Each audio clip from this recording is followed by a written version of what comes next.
Mesdames, Mesdemoiselles, Messieurs, mes chers amis, bonjour. Alors tout d'abord, je voudrais vous dire que si vous êtes de ceux qui ne supportent plus d'être des vaches à lait, de trimer à longueur d'année pour enrichir des profiteurs, des nantis, des corrompus, si vous ne supportez plus de crouler sous les normes européennes et françaises et d'obéir à des absurdités, alors mesdames et messieurs, vous êtes au bon endroit. Et vous devriez véritablement suivre cette vidéo jusqu'au bout, car je vais vous démontrer que la solution existe certainement pour changer ce système totalement vérolé. Et je pèse mes mots. En revanche, si vous pensez véritablement que tout va bien et que nous pouvons continuer dans cette voie parce que vous souhaitez rester dans votre bulle totalement hermétique, ou que peut-être vous avez un intérêt tout particulier à ce que rien ne change, eh bien dans ce cas, cette vidéo n'est pas faite pour vous. Alors parallèlement à cela, j'entends aussi beaucoup de nos compatriotes totalement désemparés qui me disent mais de toute façon c'est foutu, on ne peut rien y faire, il faut accepter. Nous n'avons pas le choix. Voyez-vous, ce discours et cette résignation a tendance à m'attrister profondément.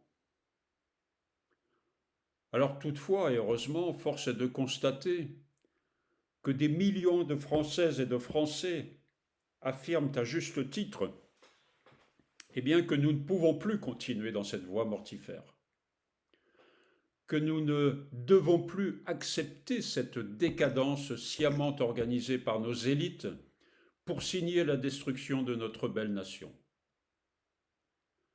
Nous, Français, nous devons nous réveiller et ne pas détourner le regard quand notre navire prend l'eau de toutes parts et que le capitaine et son équipage sont encore en train de se regarder le nombril et s'auto-congratuler. Donnons-nous, chers amis, les moyens de changer notre belle France. Et je vous assure que c'est possible. Vous donne-t-on, par exemple, fréquemment la parole? Êtes-vous régulièrement consulté sur les grandes orientations sociales, économiques, environnementales, les grandes orientations qui impactent directement votre vie quotidienne? Votre avis compte-t-il vraiment dans les prises de décision? La réponse est non, bien évidemment, et vous le savez. Mais pire que cela encore, je dirais. Parce que lors des très rares fois où vous êtes consulté, où vous avez été consulté par voie référendaire, eh bien, votre décision fait l'objet d'une trahison notoire. Suivez mon regard sur celles et ceux qui ont transformé notre refus de la Constitution européenne en traité de Lisbonne, permettant ainsi de mettre en place une véritable arnaque, ce pourquoi nous avions pourtant majoritairement dit non. Et aujourd'hui, nous en payons le prix fort. Et nous avions raison de dire non. Eh bien, mesdames et messieurs, pourtant cette France, qui n'a désormais plus grand-chose de démocratique, il faut bien le dire, eh bien cette France nous laisse encore, plus pour très longtemps, une porte entrebâillée, une occasion que nous devons absolument saisir. Voyez-vous, ce qui nous reste de notre liberté et de notre démocratie, eh bien c'est le vote. Le vote de 2027 sera la dernière chance. Oui, ce sera notre dernière chance de casser le système, d'en finir avec l'incompétence, avec l'idiocratie, avec la cupidité qui détruit sournoisement notre souveraineté, notre industrie, notre système social, notre sécurité intérieure, notre pouvoir d'achat, notre histoire, notre culture, notre civilisation. Voyez-vous, j'ai bien compris que la mission de sacrifice de la France sur l'autel de la finance mondiale est déjà largement consommée. Et nous avons le devoir, vous et moi, nous avons le devoir pour nos enfants et petits-enfants de siffler la fin de la partie. Si nous ne le faisons pas, alors nous continuerons à regarder passer les trains après avoir élu, comme d'habitude, sans véritable conviction, eh bien, non pas le meilleur, mais là ou le moins mauvais des candidats. Alors pourquoi je vous dis cela?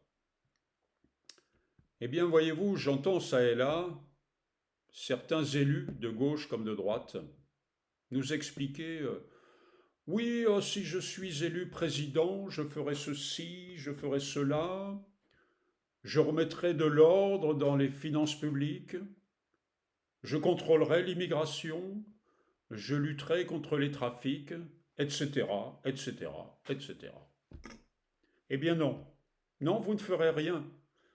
Vous ne ferez rien parce que il y a en France tout un arsenal législatif et pléthore d'institutions pour vous empêcher de faire quoi que ce soit. Et vous le savez très bien. Vous êtes donc en train de mentir, de faire des promesses intenables. Et vous le savez. Vous savez comme moi que vous trouverez sur votre chemin le supermarché du wokisme et de l'idéologisme. Le Conseil constitutionnel, le Conseil d'État, les juges, certains parlementaires attachés aux grands principes de la pensée unique, des associations. Et au cas où cela ne suffirait pas, eh bien il y aura toujours la Cour européenne des droits de l'homme pour vous sanctionner et en finir avec vos belles idées révolutionnaires. Alors j'entends déjà certains me dire oui, mais alors si on supprime ces garde-fous, tous ces contre-pouvoirs, alors ça finira par un régime totalitaire. Alors premièrement, je vous réponds, vous en connaissez beaucoup, des régimes totalitaires qui mettent le peuple au centre du pouvoir. Deuxièmement, il n'est nullement question de supprimer, par exemple, le Conseil constitutionnel, mais d'abord de le dépolitiser, de le moderniser, de mettre au service de ce Conseil de véritables professionnels du droit constitutionnel, et non pas les copains du président de la République ou du président du Sénat ou que sais-je. Des personnes aptes à étudier la conformité des lois sans préjugés ou considérations politiques ou idéologiques. Je m'adresse d'ailleurs aux 9 représentants du Conseil constitutionnel, M. Alain Juppé, Mme Gouraud, M. Richard Ferrand et les autres. Vous qui êtes soi-disant les garants du respect de la Constitution française, eh bien, trouvez-moi l'article qui dit qu'il est interdit de créer une loi pour prolonger les délais de rétention des OQTF dangereux dans l'attente d'un laissez-passer consulaire émis par le pays d'origine. Expliquez aux Français pourquoi vous avez abrogé la loi Marlex qui devait permettre d'allonger la durée de rétention des OQTF dangereux. Je rappellerai cette triste histoire que notre Philippine, notre pauvre petite Philippine, étudiante de 19 ans, a été assassinée par un ressortissant marocain qui venait d'être libéré du centre de rétention administrative après avoir commis de graves exactions comme un viol et n'avait rien à faire sur le territoire français. Il a été libéré car le laissez-passer consulaire a tardé à être expédié par Rabat. Alors, combien faudra-t-il encore de Philippines? Combien faudra-t-il d'Elias, de Lola, de Thomas pour vous réveiller, mesdames et messieurs les sages? Pourquoi ce laxisme?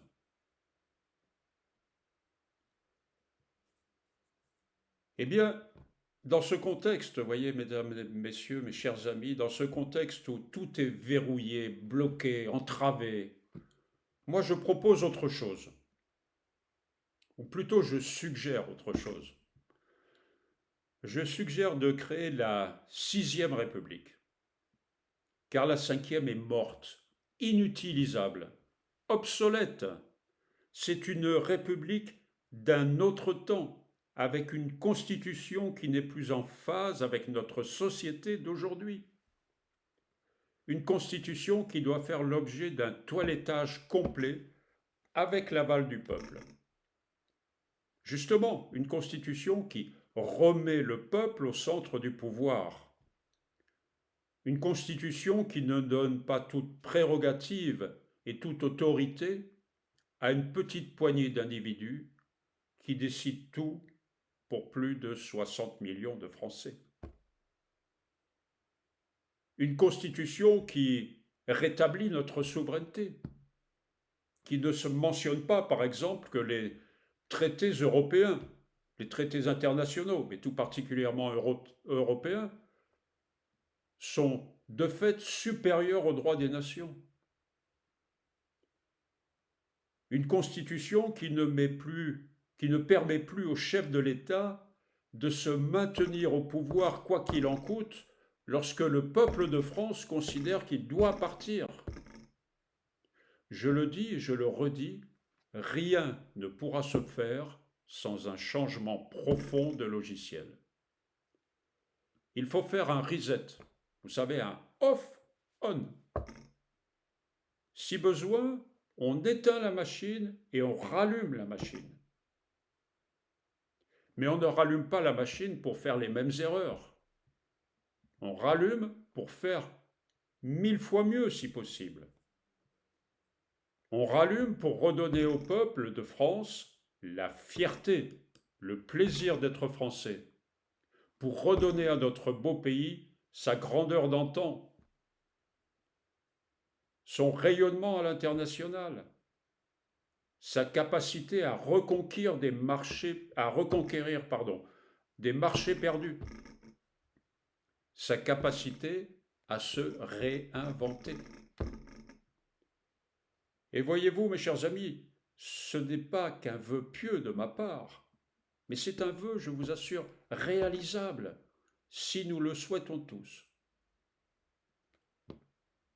Alors probablement, vous aspirez, comme moi, à un modèle de gouvernance, je dirais, un peu à la Scandinave, voyez-vous, où les politiques, hommes et femmes, ne se prennent pas pour des monarques sous les dorures des palais, mais des gens modestes, comme vous et moi, qui n'ont d'autre aspiration que celle de servir le peuple.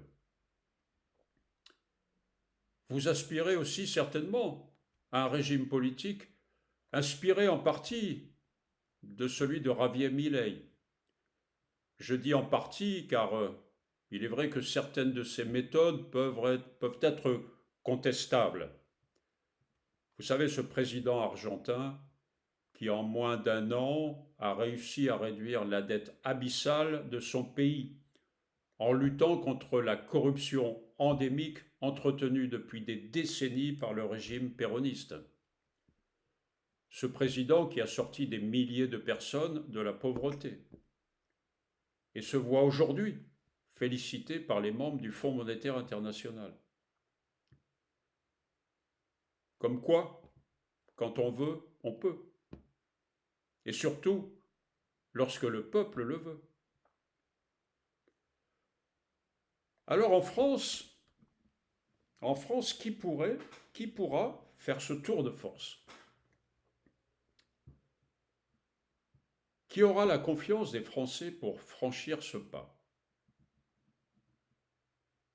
Avons-nous une candidate ou un candidat à la présidentielle capable d'endosser un tel rôle et surtout de s'engager dans un chantier aussi colossal au vu de l'état de délabrement dans lequel il trouvera ou elle trouvera le pays en 2027?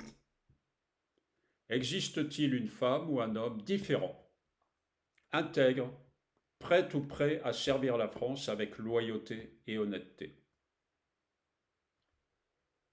Alors personnellement, je ne vais pas vous mentir, oui, je vois bien quelqu'un que je connais bien d'ailleurs, puisque je fais partie, je dirais, un petit peu de son entourage. Je suis un cadre du mouvement. Quelqu'un qui, normalement, devrait signer avant tout une charte de confiance, une charte de loyauté à l'égard des Français. Quelqu'un qui, par ailleurs, a déjà fait ses preuves, d'une part en qualité de député, mais également et surtout en qualité de maire d'une ville de taille moyenne, et justement en redressant de façon spectaculaire les finances de sa municipalité, et en faisant une des villes de France les plus agréables et les plus sûres, sans pour autant impacter sur le portefeuille des concitoyens. Il s'agit de quelqu'un qui a une profonde aversion, un profond dégoût envers ceux qui profitent de leur statut politique pour s'attribuer des avantages aussi illégitimes que scandaleux. Oui, je connais bien cette personne qui s'est déclarée il y a quelques mois candidat à la présidentielle de 2027. Je veux parler, mesdames et messieurs, du président du Parti souverainiste Debout la France. Alors vous voyez, je dis parti souverainiste, je n'aime pas du tout ce terme parti. Je préférerais utiliser le terme mouvement, puisqu'il s'agit avant tout d'un mouvement de bon sens. Donc je reviens en vous disant qu'il s'agit du président du Parti souverainiste Debout la France, M. Nicolas Dupont-Aignan. Alors M. Dupont-Aignan sait très bien que je ne suis pas cadre au sein de son parti ou de son mouvement pour jouer du violon ou taper la belote. Non, uniquement pour mener à bien mes convictions qui sont celles que je viens de vous exposer. Il sait que je suis profondément engagé pour sauver la France. Avec qui voudra bien m'entendre? Il sait qu'il m'importe peu de savoir qui va prendre le taureau par les cornes, mais que l'important, c'est qu'il le fasse. Alors toutefois, aujourd'hui, j'ai beau regarder tous azimuts, c'est le seul, selon moi, qui coche toutes les cases pour être celui qui pourrait nous sortir de cette galère. Alors il ne mâche pas ses mots et ne se laisse pas endormir par de belles paroles. Ça tombe bien, moi non plus. D'ailleurs, parfois, ça lui a joué des tours. Il veut remettre le peuple au centre du pouvoir. Eh bien, moi aussi. Il veut en finir avec la corruption et les magouilles. Idem. Il veut remettre de l'ordre dans le pays et restaurer l'autorité de l'État, bien évidemment. Et j'imagine que nous sommes tous d'accord sur ce sujet. Il veut redonner du pouvoir d'achat aux Français en supprimant les gaspillages. Bien sûr, moi aussi. Donc, nous sommes entièrement d'accord, nous sommes sur la même longueur d'onde. Que voulez-vous, mes chers amis? Je ne vais pas faire l'apologie de Jean-Luc Mélenchon, de la France insoumise. Tiens d'ailleurs, à ce propos, lui aussi, envisage une sixième république. Mais alors là, pardonnez-moi, une sixième république à la mode Mélenchon, nous allons essayer de nous en passer. Je pense que dans ce cas, il serait préférable de continuer avec la cinquième. Non mais sincèrement, mes amis, trêve de plaisanterie. Si les femmes et les hommes de bonne volonté, lucides, déterminés et pleins de bon sens veulent bien se rassembler et faire bloc avec nous, alors nous pourrons retrouver la France que nous avons perdue. Et nous l'avons bien perdue, cette France que nous aimons tous. Voilà mes amis, merci de votre attention. Je reviendrai prochainement vers vous car j'ai tant de choses à vous dire.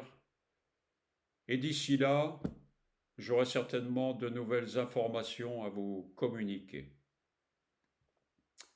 En attendant, je vous propose, si vous le voulez bien, de visiter le site deboutLaFrance.fr, de parcourir surtout le programme présidentiel de M. Nicolas Dupont-Aignan, qui a la particularité et surtout l'avantage d'être réaliste et surtout réalisable, mais toujours à condition effectivement de faire ce fameux reset. Voilà, si cette vidéo peut vous apporter un peu de réconfort, un peu d'espoir, merci de liker, de laisser vos commentaires et de la partager le plus massivement possible, car je pense vraiment qu'il en va de l'avenir des jeunes générations. Nous devons nous unir. Merci, prenez soin de vous et à bientôt. Au revoir.